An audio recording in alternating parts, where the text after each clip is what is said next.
కేజ్రీవాల్ కేసులో సుదీర్ఘ వాదనలు సాగాయి. తమకు 10 రోజుల కస్టడీ కావాలని ఈడీ అడగగా తీర్పును న్యాయమూర్తి కాసేపట్లో వెల్లడించనున్నారు. మరోవైపు కేబినెట్ ఆమోదంతోనే లిక్కర్ పాలసీ జరిగిందని, లిక్కర్ స్కామ్తో తనకు ఎలాంటి సంబంధం లేదని కేజ్రీవాల్ కోర్టుకు తెలిపారు. ఆ లావాదేవీలతో సంబంధం లేదని న్యాయమూర్తికి చెప్పారు.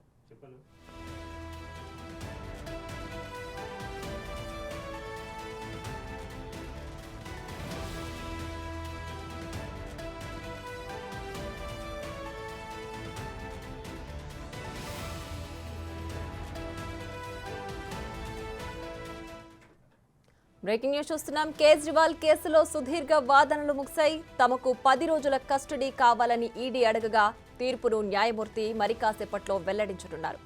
మరోవైపు కేబినెట్ ఆమోదంతోనే లిక్కర్ పాలసీ జరిగిందని, లిక్కర్ స్కామ్తో తనకు ఎలాంటి సంబంధం లేదని కేజ్రీవాల్ కోర్టుకు తెలిపారు. ఆ లావాదేవీలతో తనకు సంబంధం లేదని న్యాయమూర్తికి చెప్పారు.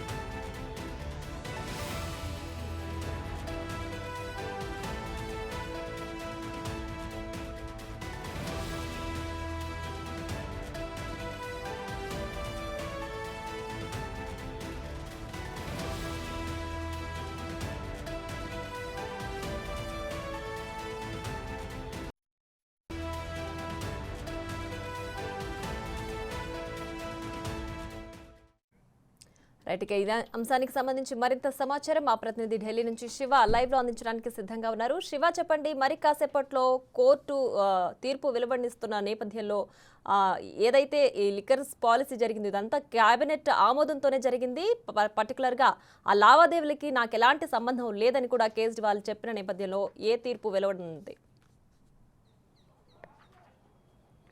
రైట్ ప్రియా, ఢిల్లీ లిక్కర్ స్కామ్లో ఆరోపణల నేపథ్యంలో నిన్న అరవింద్ కేజ్రీవాల్ను ఈడీ అధికారులు రాత్రి 9 గంటల 5 నిమిషాలకు అరెస్ట్ చేసినట్లుగా ఈరోజు రౌజ్ రెవెన్యూ కోర్టులో కావేరీ బవేజ్ ముందు తెలియజేశారు. అదనపు సొలిసిటర్ జనరల్ ఎస్వి రాజు వాదనలు వినిపించారు ఈడీ తరపున. నిన్న రాత్రి అరెస్ట్ చేసిన తర్వాత సివిల్ లైన్లోని తన నివాసం నుంచి అరవింద్ కేజ్రీవాల్ నివాసం నుంచి ఈడీ కార్యాలయం తరలించారు. రాత్రే వైద్య పరీక్షలు నిర్వహించారు. ఈరోజు ఉదయం కూడా అరవింద్ కేజ్రీవాల్కు ఆర్ఎంఎల్ హాస్పిటల్ వైద్య బృందం వైద్య పరీక్షలు నిర్వహించిన తర్వాత 2 గంటలకు ఎగ్జాక్ట్గా 10 నిమిషాల తక్కువ 2 గంటలకు ఈడీ కార్యాలయం నుంచి బయలుదేరి రౌజ్ రెవెన్యూ కోర్టుకు చేరుకున్నారు. రౌజ్ రెవెన్యూ కోర్టుకు చేరుకున్న తర్వాత 2 గంటల 20 నిమిషాల తర్వాత వాదనలు ప్రతివాదనలు, ముందుగా ఈడీ తరపున వాదనలు వినిపించారు. ఈడీ తరపున జోహెబ్ హుస్సేన్ అలాగే అదనపు సొలిసిటర్ జనరల్ ఎస్వి రాజు ఇద్దరు కూడా ఈడీ తరపున వాదనలు వినిపించారు. అరవింద్ కేజ్రీవాల్కి సంబంధించిన అన్ని ఆధారాలు మా దగ్గర ఉన్నాయంటూ కూడా వారు తెలిపారు. ఓన్లీ ఆధారాలే కాదు, దానికి సంబంధించిన కాల్ రికార్డ్స్ డేటా కూడా మా దగ్గర ఉంది. మొత్తం ఇప్పటి వరకు ఎవరైతే నిందితులు ఉన్నారో వారందరూ కూడా ఇచ్చిన సమాచారం కానీ స్టేట్మెంట్ కానీ వారితో మాట్లాడిన కాల్ రికార్డింగ్స్, వాట్సాప్ చాటింగ్ కానీ ఫేస్ టైంలో మాట్లాడిన అన్ని ఆధారాలు డేటా రూపంలో మా దగ్గర ఉన్నాయి. కేవలం ఆరోపణలు మాత్రమే కాదు, ఏదో నోటి మాటగా మేము అరెస్ట్ చేయడం లేదనేది ప్రధానంగా ఇటు ఈడీ తరపున అదనపు సొలిసిటర్ జనరల్ ఎస్వి రాజు వాదనలు వినిపించారు. వాదనలు వినిపించే సందర్భంలో ఇటు గోవా ఎలక్షన్కి సంబంధించి ఈ ఢిల్లీ లిక్కర్ పాలసీ రూపకల్పన అనేది గోవా ఎలక్షన్కి నిధులు సమకూర్చుకునేందుకు మాత్రమే ఇది లిక్కర్ పాలసీ రూపకల్పన, దానిలో చేంజెస్ తీసుకొచ్చినట్టు కూడా మాకు వచ్చిన రిపోర్ట్లో కానీ వచ్చిన ఆధారాల ప్రకారం మాకు తెలుస్తున్నట్టు కూడా ఎస్వి రాజు వాదనలు వినిపించారు.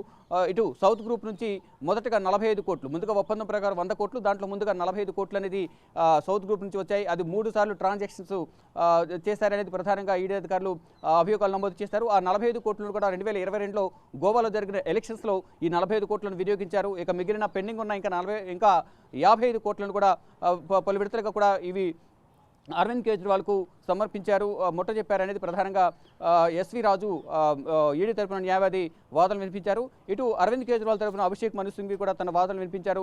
ఎటువంటి ఆధారాలు లేవు, ఇది గ్రూప్ ఆఫ్ మినిస్టర్స్ ఆమోదంతోనే ఈ లిక్కర్ పాలసీ రూపకల్పన జరిగింది అనేది ప్రధానంగా అరవింద్ కేజ్రీవాల్ తరపున అభిషేక్ మను సింఘ్వి వాదనలు వినిపించారు.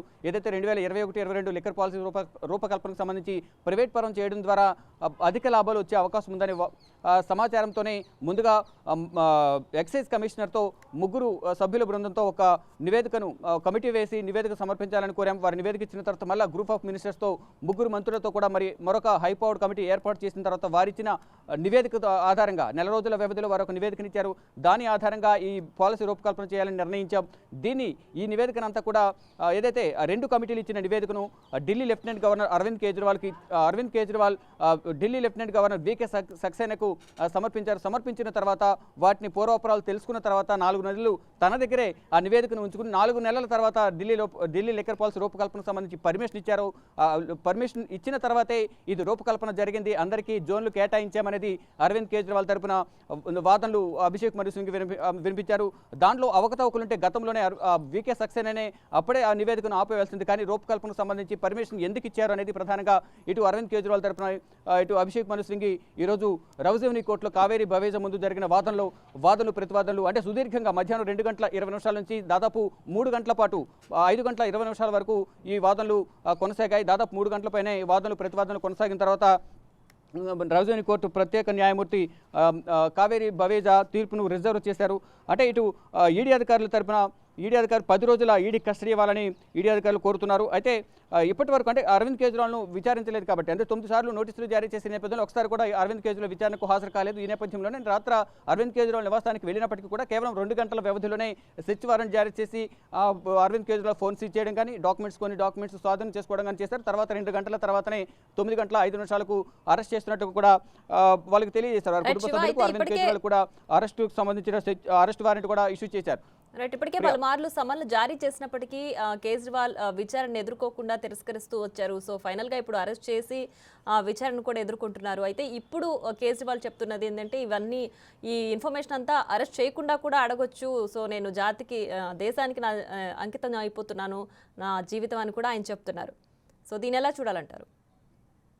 రైట్, ప్రధానంగా మనం ఈరోజు చూసుకుంటే కనుక ఈ వ్యాఖ్యలను కూడా అరవింద్ కేజ్రీవాల్ రౌజేవనీ కోర్టుకు వెళ్ళిన తర్వాత రౌజేవనీ కోర్టు హాల్లో ప్రాంగణంలో మీడియా అడిగిన ప్రశ్నలకు నా జీవితం దేశానికి అంకితం, నేను ప్రజలకే నా జీవితం అంకితం, నేను లోపలున్నా బయటున్నా కానీ నేను ప్రజల కోసమే పనిచేస్తానని వ్యాఖ్యలు చేస్తూ కూడా కోర్టు ప్రాంగణంలోనికి కోర్టు హాల్లోకి వెళ్ళిన పరిస్థితి కనిపిస్తోంది. అంటే మొత్తం అంటే ప్రజలకు సంబంధించిన సంక్షేమ పథకాలు కానీ ప్రజలను ఉద్దేశించి ఆమ్ ఆద్మీ పార్టీ ప్రజల బాగోగులను కష్టాలను నెరవేర్చడానికి నేను పార్టీ పెట్టాను, ఆ విధంగా నేను పనిచేస్తున్నాను తప్ప ఎక్కడ కూడా అక్రమాలకు అవినీతికి నేను పాల్పడలేదు, కేవలం రాజకీయ కక్ష సాధింపు ధోరణిలో భాగంగానే ప్రతి ఒక్కరిని కూడా నన్నే కాదు ఇతర పార్టీలకు సంబంధించిన అందరినీ కూడా ఇబ్బందులు గురి చేస్తున్నారనేది ప్రధానంగా అరవింద్ కేజ్రీవాల్ గతంలో కూడా నోటీసులు జారీ చేసిన సందర్భంలో అనేక సార్లు మీడియా ముఖంగా కూడా అనేక ఆరోపణలు చేసిన నేపథ్యంలో మళ్ళా అంటే దాదాపు మొదట నోటీసులు జారీ చేసిన నేపథ్యంలో ఎలక్షన్ టైం కావచ్చు, తర్వాత మళ్ళీ ఒకసారి కొన్ని హెల్త్ ప్రాబ్లం వల్ల ఉపాసన ట్రీట్మెంట్కి వెళ్ళారు,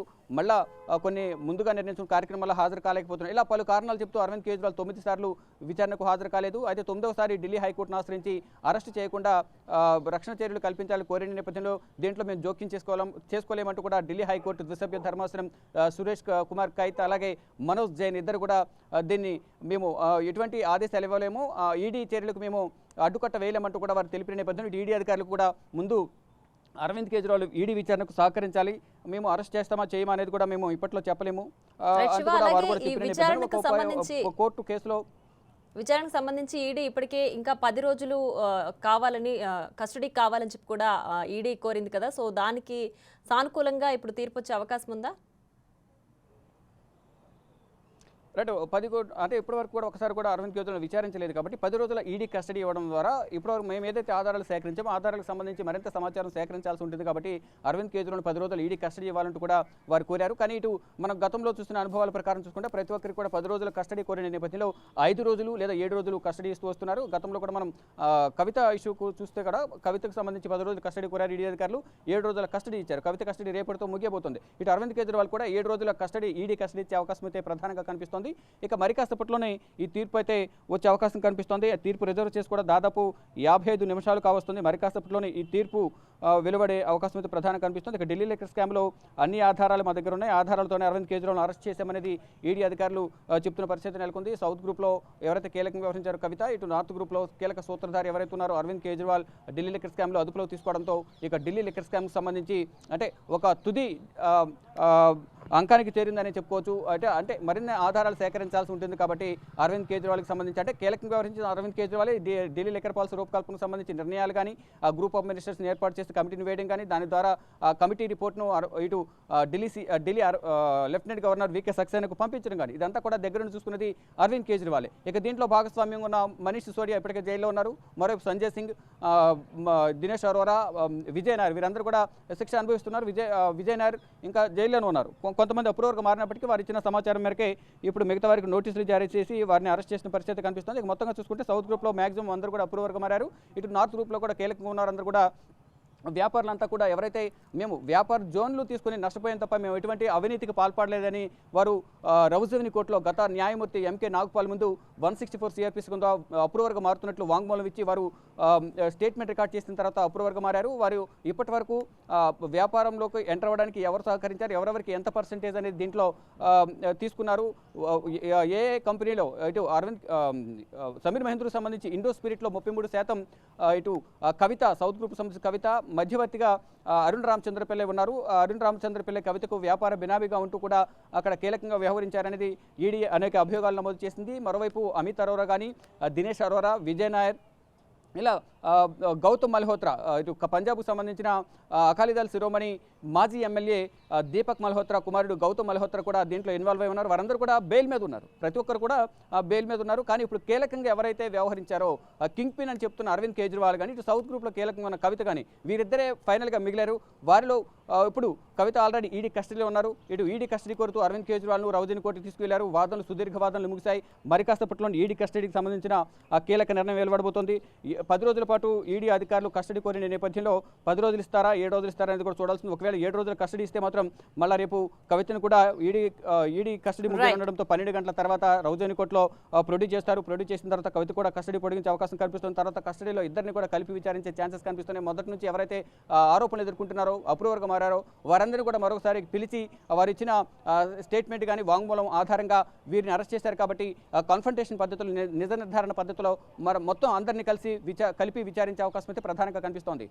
right Shiva, thanks for the updates.